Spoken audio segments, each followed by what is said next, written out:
Assalamualaikum warahmatullahi wabarakatuh. Apa kabar hari ini semuanya? Semoga semuanya dalam keadaan sehat dan tetap semangat walau masih belajar secara jarak jauh. Tetap jalankan protokol kesehatan, memakai masker jika keluar rumah, mencuci tangan dengan air, dan menjauhi kerumunan. Bismillahirrahmanirrahim. Mari kita simak video pembelajaran berikut ini.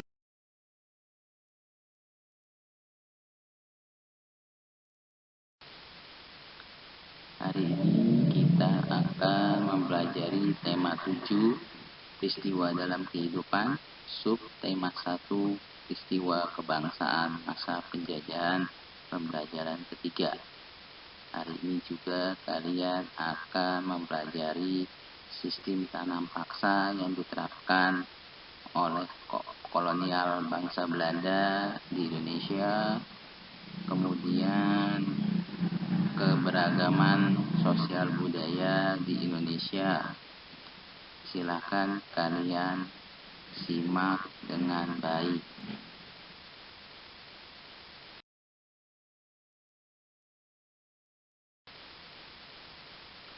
Berbagai kebijakan pemerintah kolonial telah menyengsarakan rakyat Indonesia.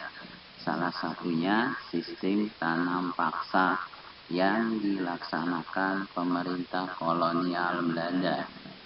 Apakah sistem tanam paksa itu? Sistem tanam paksa adalah sistem yang memaksa rakyat Indonesia menanam tanaman yang laku keras di Eropa dengan peraturan tertentu. Apakah pengaruhnya terhadap kehidupan rakyat Indonesia? Rakyat Indonesia makin menderita, makin banyak mati kelaparan karena tanaman padi harus diganti paksa dengan tanaman yang laku di Eropa.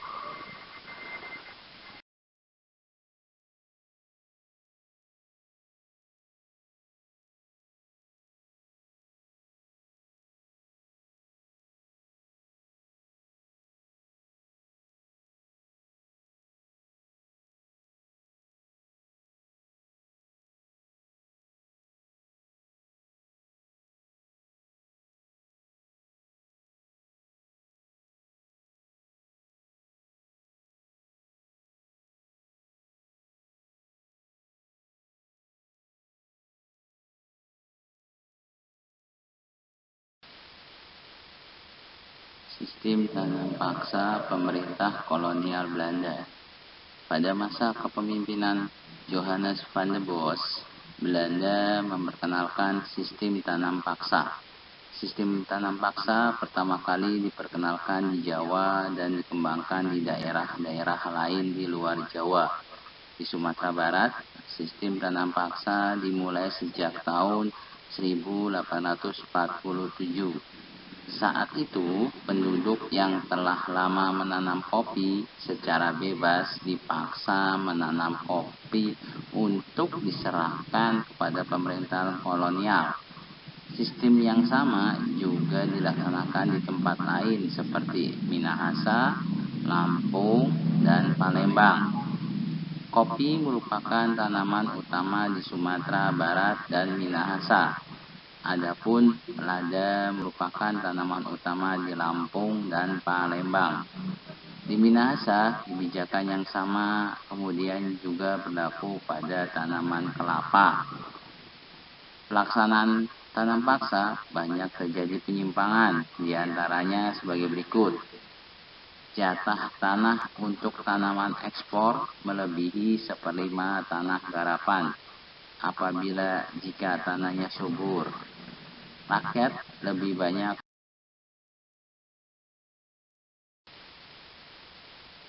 adanya penyimpangan pelaksanaan tanam paksa membawa akibat yang memberatkan rakyat Indonesia.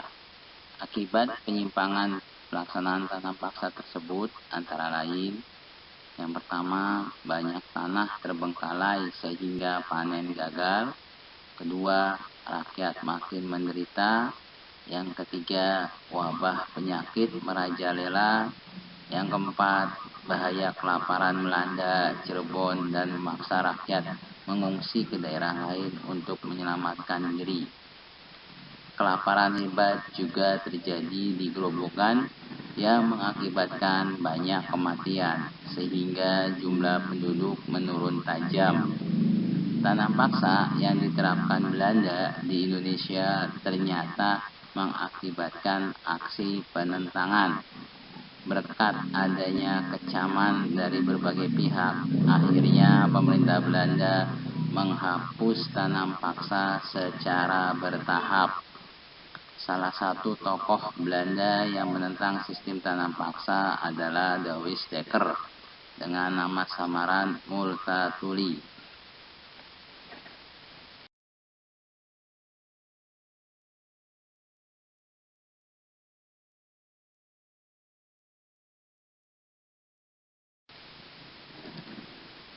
Akibat pelaksanaan tanam paksa yang menyengsarakan rakyat Indonesia, akhirnya rakyat Indonesia melakukan perlawanan terhadap pemerintah kolonial Belanda.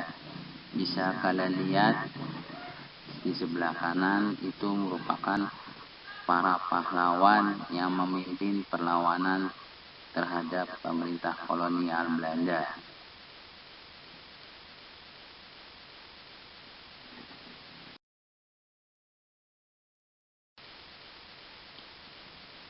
Keragaman sosial budaya di Indonesia.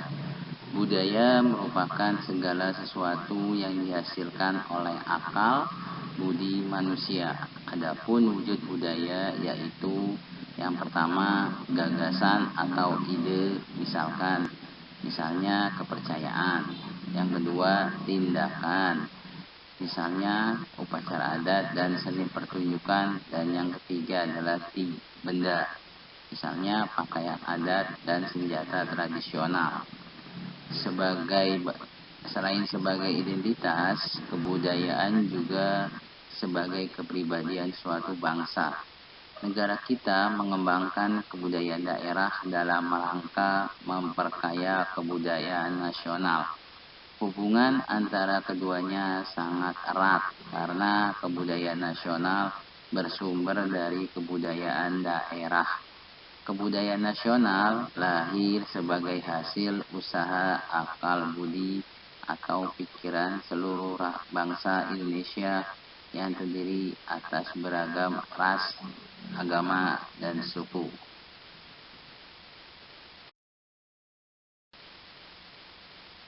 Ada beberapa faktor yang menyebabkan keragaman bangsa Indonesia, yaitu faktor keturunan, yang kedua perbedaan kondisi geografis, yang ketiga adalah pengaruh kebudayaan luar.